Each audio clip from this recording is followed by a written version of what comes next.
আয়ারল্যান্ডের বিপক্ষে টি-20 সিরিজ শেষ হওয়ার পরপরই বিশ্বকাপের দলটা বোধহয় নিশ্চিত হয়ে গেল। কেন আমি এই কথাটা বলছি সেটা আলোচনাটা শুনলে আপনি বুঝবেন।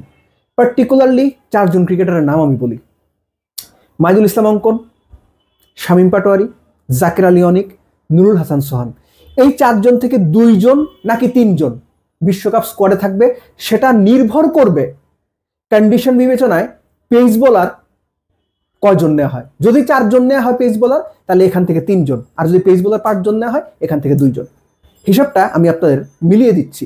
হিসেবটা মেলানোর জন্য আপনার নাম ধরে অর্ডার অনুযায়ী আলোচনাটা করা জরুরি। যেমন ধরেন ওপেনার কয়জন? আইডিয়ালি বাংলাদেশ বিশ্বকাপে যাবে 4 জন ওপেনার নিয়ে। কে কে? তানজিদ তামিম, পারভেজ ইমন, লিটন দাস, সাইফ হাসান। সবাই ওপেন করতে পারেন, সবাই ওপেনার। এবং সাইফ হাসানের 3-4 এই 2 জায়গাতে খেলার অভিজ্ঞতা রয়েছে। লিটন 3-এ খেলছেন এবং লাস্ট টি-20তে পারভেজকে 4 নম্বরে খেলিয়ে টিম ম্যানেজমেন্ট ওই বার্তাটা দেওয়ার চেষ্টা করেছে যে এই 4 জন ব্যাটসম্যানের যে কাউকে যে কোনো সময় যে কোনো জায়গায় যে কোনো ডাউনে উইদিন নাম্বার 4 1 2 3 4 এর মধ্যে খেলতে হতে পারে। এই 4 জন গেল 5 নাম্বার, তাও হৃদয় হলে তো এই 5 জন আপনি আলাদা করে রাখেন। এবার পেস বোলার হিসাব করেন: মুস্তাফিজ, তানজিম সাকিব, তাসকিন। এই 3 জন নিয়ে আপনার মধ্যে কোনো ডাউট আছে? নাই। ডাউট যদি না থাকে তাহলে এই 5-এর সঙ্গে এই 3 8 যোগ করেন, রইল। স্পিনার 3 জন: রিশাদ, শেখ মাহিদি, নাসুম। আপনার কোনো ডাউট আছে? আমার তো মনে হয় না। এই 3 জন গেল, তাহলে কত হলো? 5 জন ব্যাটসম্যান, 3 জন পেসার, 3 জন স্পিনার, 11 জন।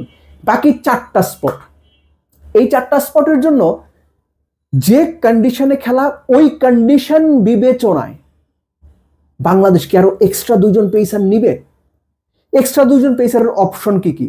একদম নির্জলা খাঁটি সত্য, তেতো সত্য আপনারা জানেন যে অপশন যদি আপনি হিসাব করেন, মুস্তাফিজের ব্যাকআপ হিসাব করলে শরীফুল ছাড়া লেফটি আর কোনো অপশন নাই।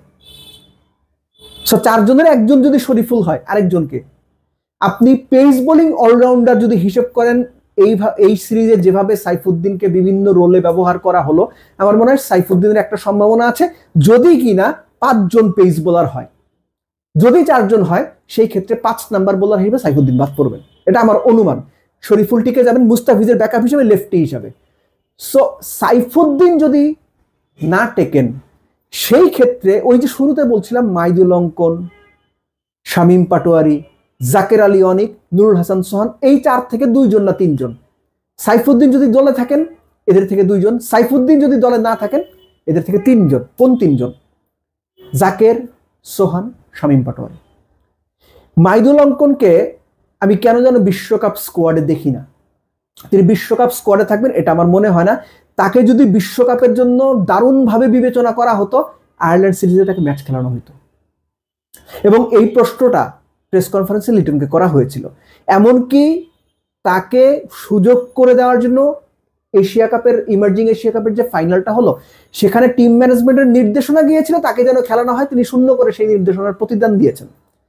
কিন্তু তিনি দেশে ফেরার পর তারা কিন্তু ম্যাচ খেলানো হলো না। অর্থাৎ জাকের, নুরুল হাসান সোহান, শামীম পাটোয়ারি, এই 3 জনই থাকার সম্ভাবনা বেশি। কিন্তু যদি 2 জন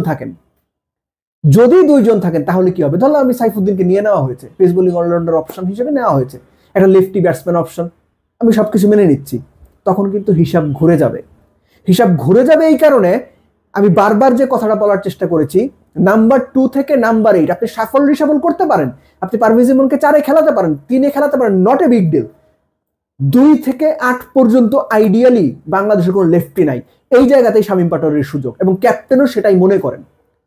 সো সাইফুদ্দিন যদি ইনক্লুড হয়ে যায়, তাহলে 4 জনের থেকে যে 2 জন থাকবে, 2 জনের 1 জন হইতে পারেন শামীম পাটোয়ারি, তার অফ স্পিন অপশনের কারণে, তার দুর্দান্ত ফিল্ডিং স্কিলের কারণে, এবং ব্যাটসম্যান হিসেবে লেফটি হওয়ার কারণে। আর এর আগে তার যে ব্যাট প্যাচটা যাচ্ছে, খারাপ সময়টা যাচ্ছে, জাকেরের চাইতেও খারাপ সময় তিনি কাটাচ্ছেন না। সো তাকে যে সুযোগ দেওয়া হচ্ছে অনলি বিকজ তার প্রিভিয়াস ট্র্যাক রেকর্ড, তিনি বেশ কিছু ভালো ইনিংস খেলেছেন যেগুলো ইম্প্যাক্ট বা ম্যাচ উইনিং মানে ইনিংস। সো আমার মনে হয় শামীম পাটোয়ারির সাথে সাইফুদ্দিন যদি থাকেন, তাহলে আর 1 জন থাকবেন। মাইদুল অঙ্কন তো আমি আগেই বললাম, আমার কেন যেন মনে হয় তিনি বিশ্বকাপ স্কোয়াডে থাকবেন না। নুরুল হাসান সোহান এবং জাকের আলী অনিক, এই 2 জন থেকে 1 জন। এই হচ্ছে মোটামুটি বাংলাদেশের বেস্ট 15 মেম্বার স্কোয়াড। যদি না কেউ বিপিএল এ মোর দেন এক্সট্রা অর্ডিনারি পারফর্ম করে, এবং সেটাও মিডল অর্ডার। এই চারজনের মধ্যে ধরেন লেটস সে কোনো ওয়াই ক্রিকেটার বিপিএল এ 180 স্ট্রাইক রেটে 600 রান করে ফেললো, তাকে কেউ আউটই করতে পারে, যারা তারা সে ছক্কা মারে।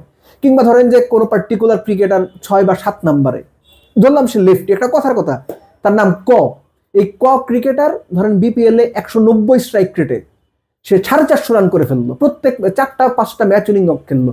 এরকম পারফরমেন্স যদি কেউ না করে, তাহলে মিডল অর্ডারের বদলের সুযোগ কম। মিডল অর্ডারে কয়জন থাকবে?